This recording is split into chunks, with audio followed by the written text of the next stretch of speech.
Hi everyone, it's Darlene. Welcome to this week's card. I did all Copic coloring this week. If you remember, I showed this card on my blog in a tutorial, just kind of showing you a picture of it, and I said I would do a video on it, so here we go. It kind of took me a long time to do it, which is why I wanted to wait until the kids got back into school so I would have a little bit more time. Anyway, so I used Copic Express, is that the name of it? I think so, paper. Just to see the difference, because I did my first version of this with Nina cardstock. So I'll let you know what the results how the results came out when I'm done. So anyway, so this is the Copic Express paper, and I stamped it with Memento Tuxedo Black ink. And then I'm taking my ink applicator and Stormy Sky, and I'm going to apply my ink, not too heavily, and I'm going to stop right around the edge of the image. And that was Stormy Sky. Now this is Antique Linen, and I'm just going to do a little bit at the bottom. Again, just going right up against the image, but not on it. This image is from Penny Black. It's so cute. I love it.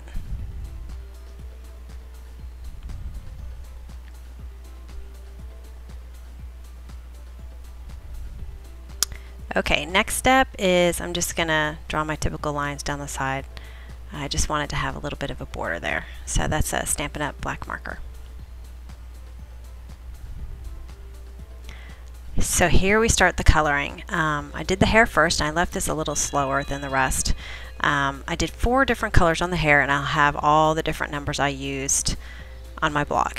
And so I started with the lighter color, and I put the lighter color where the light would be reflecting off of her head. And then I started in with the darkest. Notice I didn't do an all over light first, just because I knew I was going to be going back and forth with a lot of different shades, and I really didn't want to overdo it with the ink on the paper, because then it all starts to blend together. So here I am working my way in to that shiny area on her hair. So really, wherever it if you just kind of picture this girl sitting there, where would the sunlight be reflected on her hair? Kind of where the bumps are, and where it comes up around her shoulder, and then kind of the very tip at the bottom. And I decided to make it a little bit lighter, darker, going towards that light spot. As you can see, I just kind of keep going back and forth until I get the color the way I want it. Here I am blending the whole thing together with the lightest color that I used. And then my final step is I take a colorless blender right here, and I just remove color out of the very, very tip of where the lightest area is.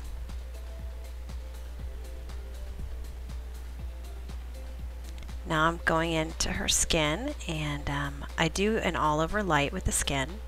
And then my light's coming from the right hand side, so there's going to be a shadow on the left, and then also her nose is going to cast just a little bit of a shadow. And then a medium color, and then the lightest. And I'm doing it in parts. So I did the big part first, and now I'm going into the smaller parts, simply because you don't want your ink to dry for too long, because then it doesn't blend as well. So that's why I do everything in parts. So I'm going to speed this up a little bit, and using the same technique. I also have a tutorial on how to color with Copics. If you want to take a look at that, it's I think it's called Copics 101 or whatever. If you click tutorials on my blog, it'll show up and you'll see it. So I got a little bit of a shadow where her shirt sleeve ends onto her skin. And this image is kind of complicated, so you really do have to take it piece by piece. And once you do it just little part by little part, it becomes manageable.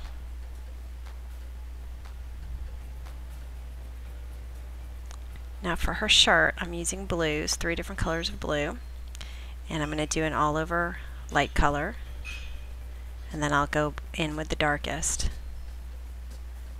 Actually, I think I realized afterward that I actually used the medium and had to go back. Well, maybe not. That is the medium.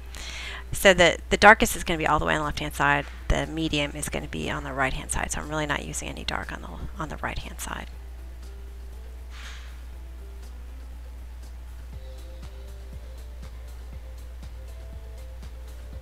And then I've got a little bit of a shadow where her hair lies on her shoulder. Now for the skirt, it's got a lot of detail in it, and so I really just mostly colored it in blue, and I added a little bit of dark area to blend it a little bit. But really what I did was all the parts of the skirt that are going to be in the shadow area, I colored them mostly with the darker blue, and the ones that are in the brighter area, like where the light is hitting, I colored those mostly with the lighter blue. So not so much shading every single area, but just sort of looking at it from a big picture.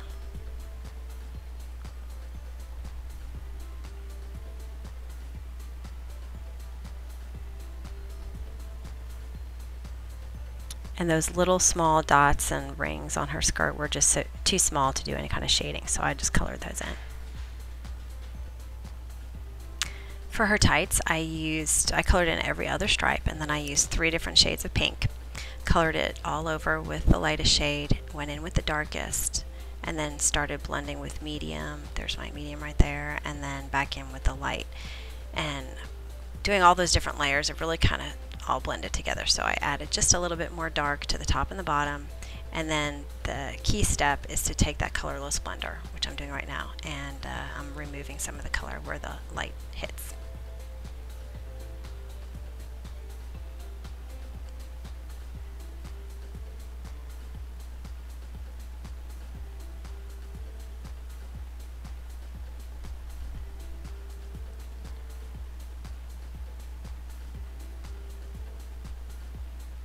And the flowers, I really didn't spend too much time on the detail of the flowers because, again, they are pretty small. So I just did 2 colors, one all over light, and then I added the darkest in the middle, and then I just blended it out again with the lightest color.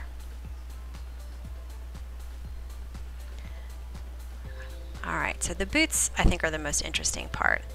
And I used the typical technique I always use, which is the all over light, and then I put in the darkest color. And I treated them as 2 different parts, like the part where her foot comes out and the part that goes up toward her knee. I treated those as 2 different shapes. And here I'm coming in with the medium, and then the lightest again. But you can see it darkens the first application of that lightest color. A little bit more dark for some shadow, and then I'm going to go back in with my colorless blender right here and remove some color all the way down and all the way across. And notice that the foot actually comes toward you, and so you have to come out at an angle. And then the sole, I just did a little bit of a lighter color just so you can see that it's something else.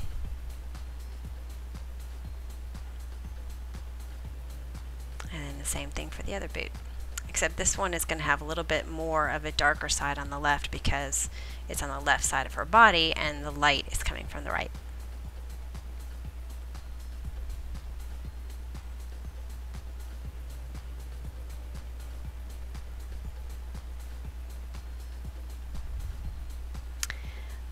I treated the rock kind of like I did with the skirt, so I'm going to take this in pieces, and I'm going to do mostly darker colors on the left pieces and then mostly lighter colors on the right pieces. I am using C1, C4, and C6. And you're going to get a little bit of a shadow behind that boot. And then on the final piece here, all the way on the right, is where the light is shining the most, and so that's where it's going to be the lightest.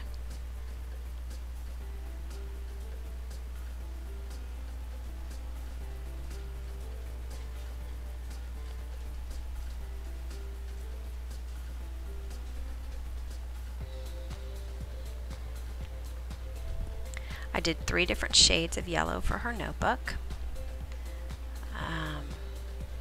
All over light, then the darkest, and then the medium. This one's pretty straightforward.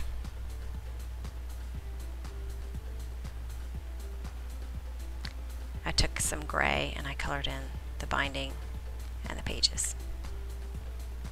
And then again, just so much detail in this picture. So I just did some yellow and some gray and some pink for her eraser.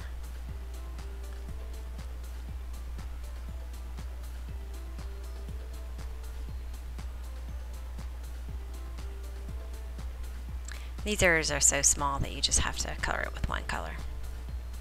The greens, I used 2 different shades of green here, but I'm not sure if you can even really tell that it's been shaded. but I figured I might as well.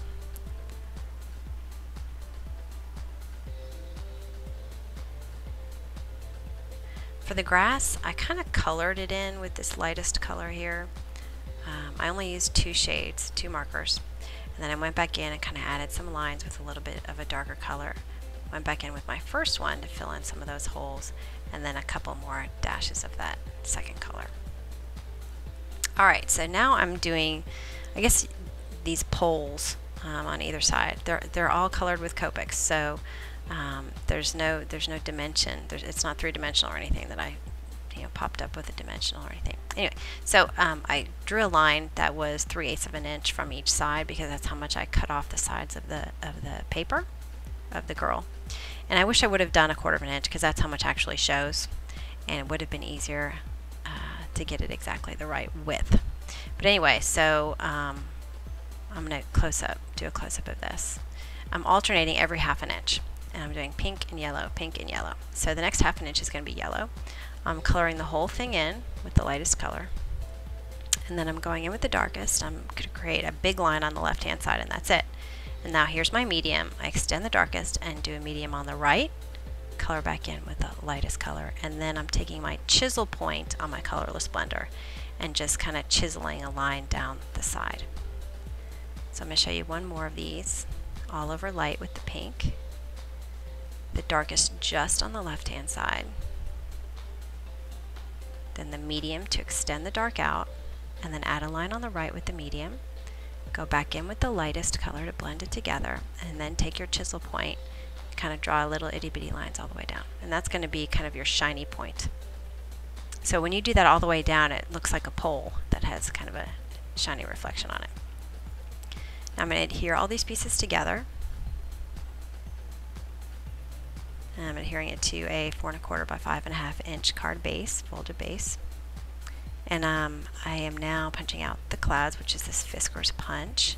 And this stamp set from Penny Black is so cool. It's got so many different to my cool, to my favorite, for my best, and then it's girlfriend, daughter, boyfriend, dad. It's just got aunt. It has everything. So so I picked a few sentiments out that I liked, and then I took the cool, which is a solid stamp, and I stamped it in antique linen. And the reason is because I actually went over it, and I just needed the outline of that cool. So sorry this is a little blurry. I think I was a little bit too close up, but I just outlined it in the Stampin' Up! Marker, and then I went back in and I colored it with Stampin' Up! Markers. And I realized later that this pink was just way too dark. So the photo on my blog actually shows, I went back in, this is rose red, I went back in with Pretty in Pink, which is a lighter pink, and I redid it, and I think it looks a lot better. But anyway, it's the same exact thing, I just used a different color.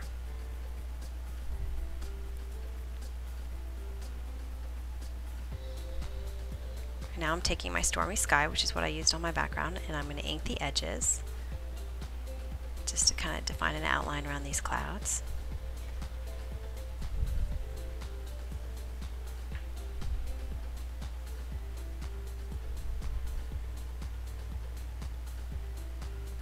I'm going to use some Stampin' Up! Dimensionals, which is just foam adhesive, and I'm going to pop those up. I'm going to hang one off the side, and then I'm going to trim that off. Now I stamped that butterfly twice because I was going to color it in and cut it out. So I just picked a few colors. They're Copics, but I'm not doing any shading. I'm just coloring them in. I actually went back in and used a blue also on those middle pieces of the butterfly. And I'm taking a glue dot and I'm rolling it up in between my fingers to make it really small, and then I'm just putting it right on there so that the wings will fly up a little. Here are some stickles. It's Waterfall, that's the color, and I just did the middle design on that butterfly. And then finally, more detail, I took a white gel pen and colored the centers of the flowers. And that's it. I know it took me quite a while to do this. It's a lot of effort, but if you have somebody special, it's worth it.